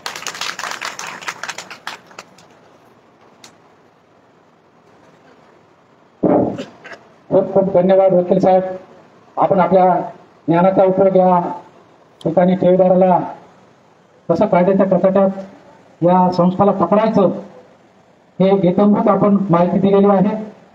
परंतु आमच्या ठेवीदाराचे असे चेहरे सांगत आहेत की सर्व जे ज्ञान सांगितलेलं आहे कायद्याचं ते डोक्याच्या वरून गेलेलं असं वाटतं, कारण चेहरे गंभीर झालेत तुमचे. तर वकील साहेबांनी सांगितलेला पर्याय आहे त्याच्याशिवाय पर्याय दुसरा कोणताच नाही. परंतु हे सांगण्यासाठी मी 6 महिने थांबलो होतो, पण वकील साहेबांना सांगून टाकलं. BHR आणि गिरवलीच्या आठवड साहेबांची जी पतसंस्था होती त्याच्या अंतिम निकाल लागला नाही आणि BHRचे आता कुठे पैसे यायला लागले सुरुवात झाली. म्हणजे त्यांनी कालावधी सांगितला आणि 4 ते 5 वर्ष कोर्टाच्या लढाईला लागू द्या. आपण खचायचं नाही हे वकील साहेबांना सांगितलेलं आहे. आणि मग आपण जे झाड लावले त्याचे फळं आपला नातू तरी खाईल अशी अपेक्षा ठेवायची. आपलं काय घर वाटलं जरी झालं, निसर्ग काय कोणाला साथ देत नसतं. आपल्या हातात कोणती गोष्ट नाही. चांगलं हातावर राहिलं चांगली गोष्ट, गेलं तर आपल्या नातूचे पैसे खाईल, त्याला घरच्याला पैसे मिळतील. तर तुम्ही जे आहे ते वकील साहेबांनी सांगितलेलं आहे ते तंतोतंत पाळा.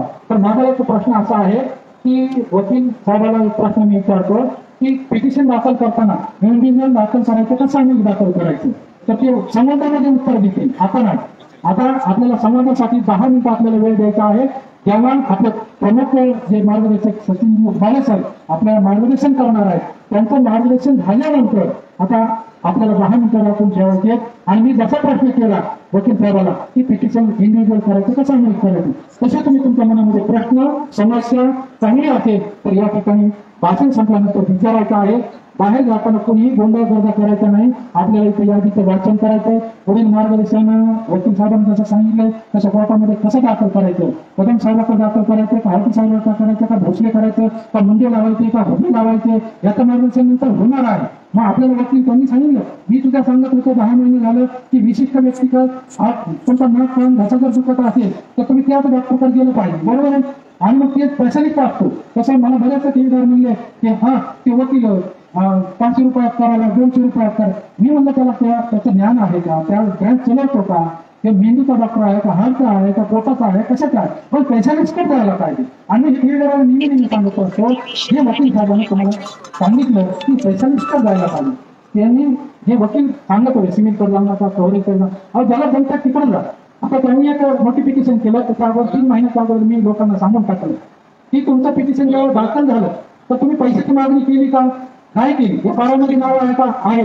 पण जेव्हा तुमचं पिटिशन दाखल केलं जाईल वकील तुम्हाला विचारलं जातं तुम्ही मागणी केली का, तर मी म्हणणार हो केली, आम्ही केली. तर आम्ही काय केलं की वकिलामार्फत नोटीस काढली, त्यांच्या इथं नाही नोटीस काढली आणि कोर्टानं नोटीस पाठवली. आणि कोर्टानं वरी शिका मारला गेला की सदरी व्यक्ती घरी उपस्थित नाही म्हणून नोटीस परत येत आहे. आणि तो बंद पाकिट जे आहे त्या नोटीसीचं आणि आपलं जे पिटिशन दाखल केलं ज्यावेळेस आपली जे तारीख येईल टेबलवर येईल त्यावेळेस ते बंद पाकिट वकील आणि जजच फक्त खोलू शकतं. फुटलेलं पाकिट जज बघू शकत नाही.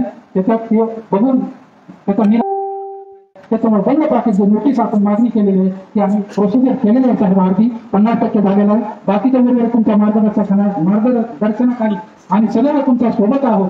आणि आम्हाला तुम्ही वेळोवेळी मार्गदर्शन केलं, कायद्याचं खूप ज्ञान दिलं. आणि ज्याला जमलं त्यांनी फक्त एकजुटीनं राहून आपले कागदपत्र जे सांगतील मार्गदर्शन करतील त्याप्रमाणे आपण चलूया. आणि मुख्य मार्गदर्शक आमचे प्राध्यापक सचिन भुटे सर यांना अशी विनंती करतो की आपण एकंदरीत आपल्या ठेवीदाराला आपल्या गोड अशा वाणीमधून आपलं मार्गदर्शन करावं. मी त्यांना अशी विनंती करतो.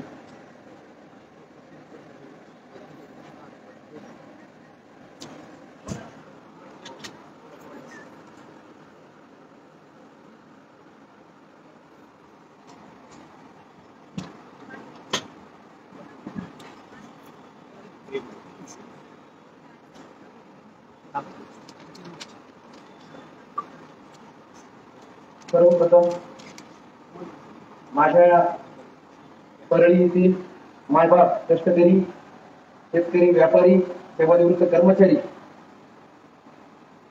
या माझ्या माता माऊल्यांचा या बैठकीला येण्यासाठी उशीर झाला त्याबद्दल मी सर्वांच्या वतीनं सर्वप्रथम दिलगिरी व्यक्त करतो.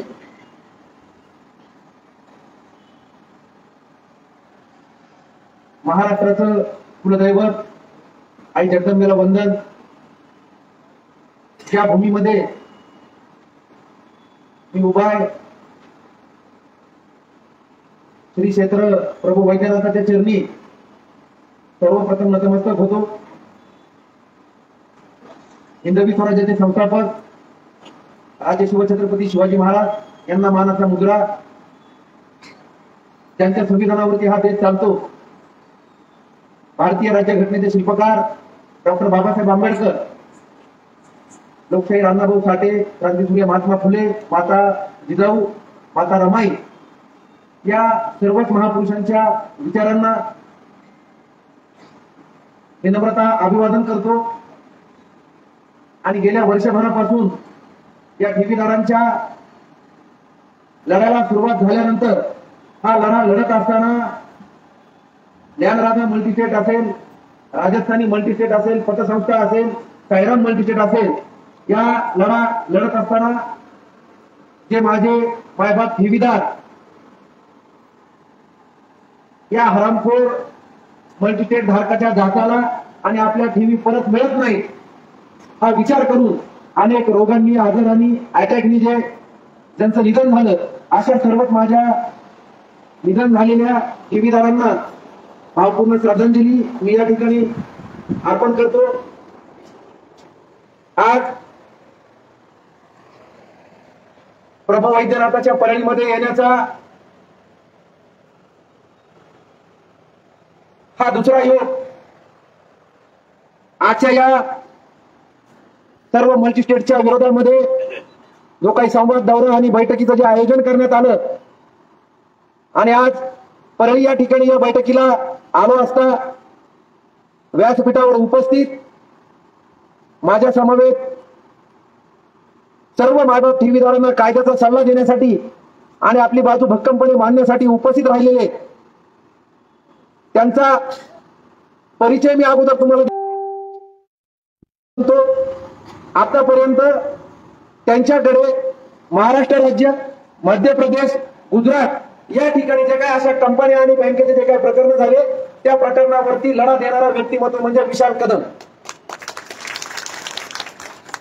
आणि तुमची आमची ओळख जर त्यांच्या माध्यमातून सांगायची असेल तर जिजाऊ मल्टीस्टेट जी बीडमध्ये आहे त्या जिजाऊ मल्टीस्टेटमध्ये त्यांच्या वडिलांची जी सेवानिवृत्तीची ठेव आहे असा तुमच्या आमच्यासाठी लढणारा ठेवीदाराचा मुलगा.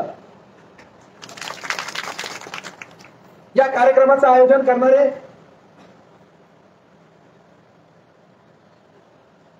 परळी ठेवीदार संघर्ष कृती समितीचे सेवकरामजी जाधव साहेब, आमच्या मुंडेताई, या व्यासपीठावर उपस्थित राहिलेले पंढरपूरहून आलेले ठेवीदार, नांदेडहून आलेले ठेवीदार आणि ज्यांच्या उपस्थितीमध्ये ही परळी या ठिकाणी ही बैठक संपन्न होत आहे असा सर्वात अग्रेसर असणारा या परळीतील माझा मायबाप कष्टकरी ठेवीदार बंधूंनो आणि भगिनींनो, तुम्हा सर्वांना सर्वप्रथम नमस्कार. गेल्या 9 महिन्यापासून ही लढाई आपण रस्त्यावरची लढतोय. लढाई लढत असताना तुम्हाला आलेले अनुभव या ठिकाणी विशद झाले, मला आलेले अनुभव या ठिकाणी मी विशद करतोय. अनेकांच्या मुलींचे लग्न मोडले, अनेकांची मुलं शिक्षण सोडून आपल्या गावी परत आले. कुणामुळे परत आले? या हरामखोर अवलादीमुळे आपले लेकर परत आले. आपल्या मुलींचे लग्न मोडले आणि या हरामखोर अवलादी आयुष करतायत. हरामखोर अवलादी वेगवेगळ्या मोठ्या मोठ्या आलिशान गाड्यामध्ये आजही फिरतायत. यांना पोलीस का अटक करत नाहीये? पोलिसांना काय प्रॉब्लेम आहे? आता इथं बोलत असताना प्रास्ताविकामध्ये आणि सूत्रसंचालकांना सांगितलं की प्रास्ताविक भावी आमदार करणार आहेत. मलाही हा प्रश्न पडला की आमदार कशामुळे संबोधलं. दौरा करत असताना या गोष्ट लक्षात आली. मी आता ती विचार करत होतो. मराठवाड्यामध्ये आणि बीड जिल्ह्यामध्ये प्रत्येक विधानसभा क्षेत्रामध्ये 20 ते 25 हजार मतदारांची संख्या ही ठेवीदारांची. बसल्या बसल्या एक विचार आला की यांना भावी आमदार म्हणले. ज्याच्या मागे काळा कुत्रा नाही तोही भावी आमदार म्हणतोय. परंतु आपल्या पाठीमागे जर ठेवीदारांची ताकद उभी राहिली आणि जर आपल्या विधानसभेच्या अगोदर पैसे आले नाही तर ठेवीदाराची सुद्धा काय ताकद असते या विधानसभेला आपण दाखवून देणार.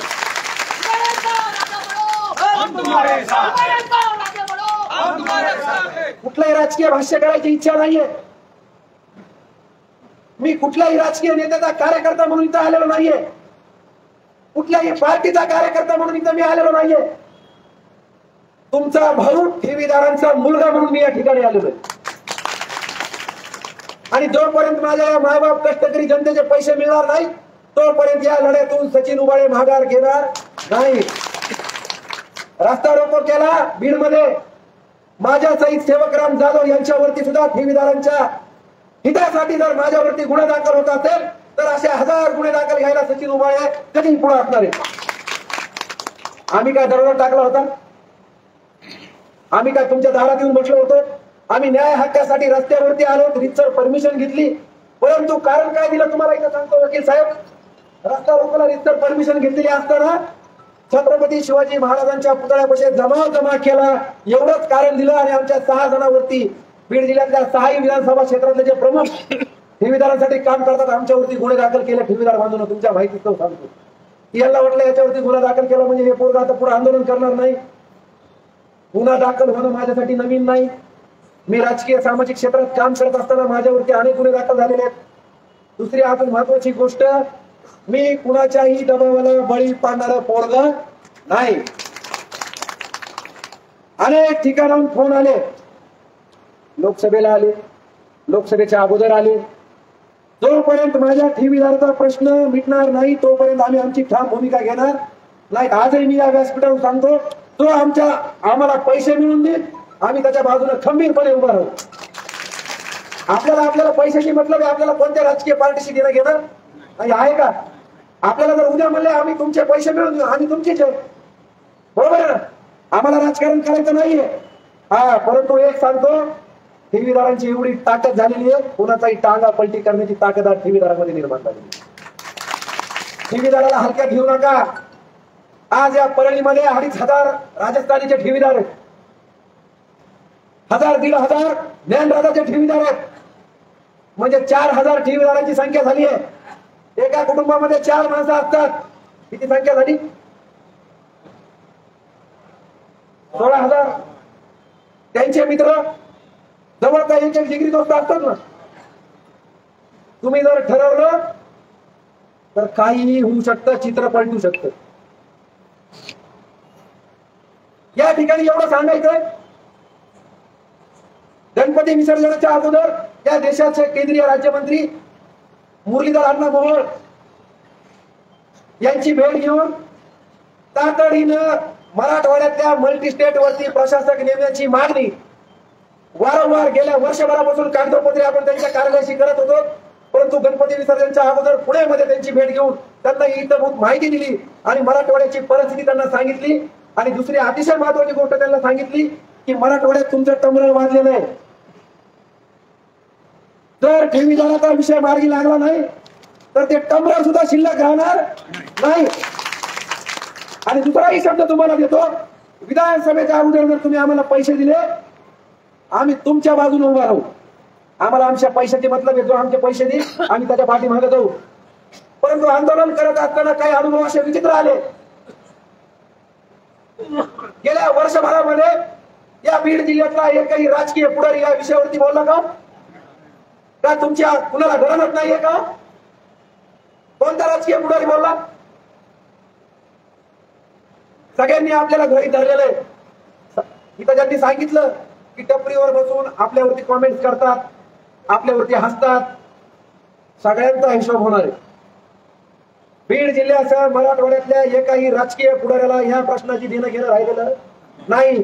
परंतु आता 1.5 महिन्यावरती विधानसभा आल्यानंतर जी रिपोर्टिंग प्रत्येक राजकीय पुढारी मला फोन करतोय, बीडमध्ये किती ठेवीदार आहेत, माजलगावला किती ठेवीदार आहेत, परळीला किती ठेवीदार आहेत, अंबाजोगाईला किती ठेवीदार आहेत. आज यांना आपली आठवण का व्हायला लागली आहे? वर्षभर जे आमचे माणसं मेले त्याच्या मोदीला सुद्धा तुम्ही आला नाही. ज्या माणसाला शुगर झाली, अटॅक आले, त्यांना कधी तुम्ही विचारलं का तुम्हाला का आजार झाला? परिस्थिती अतिशय भयान आहे. एकाही राजकीय पुढाऱ्याला तुमचं देणं घेणं राहिलेलं नाहीये. तुमच्या प्रश्नासाठी हे सर्वसामान्याचं पोरग ज्या वेळेस आंदोलनाला आलं, माझ्यावरती दबाव टाकण्याचा 100% प्रयत्न झाला. पण तुमच्या रूपाने शक्ती माझ्या पाठीमागे राहिली. त्याच्यामुळे या हरामखोरांच्याही दबावाला मी बळी पडलेलो नाहीये. हे मल्टी स्टेट वाल्यांकडे किती पैसा आहे? माझ्या जीवाचं सुद्धा हे बरं वाईट काही करू शकतात. म्हणून आज मी सकाळी SP साहेबांची वेळ घेतली. कारण आता ज्यांना ज्यांना अटक झालेली आहे, जे काही अटकेसाठी अजून शिल्लक आहेत, त्यांच्यासाठी दररोज पाठपुरावा आपला चालू आहे. आता 2 हरामखोर अवलादी अटक करायचे राहिल्यात. प्रमुख ज्ञानराजाची अर्चना तुटे आणि तुमचा चंदू बियाणी. एक दिवशी पोलीस प्रशासनाला चंदू बियाणीचं लोकेशन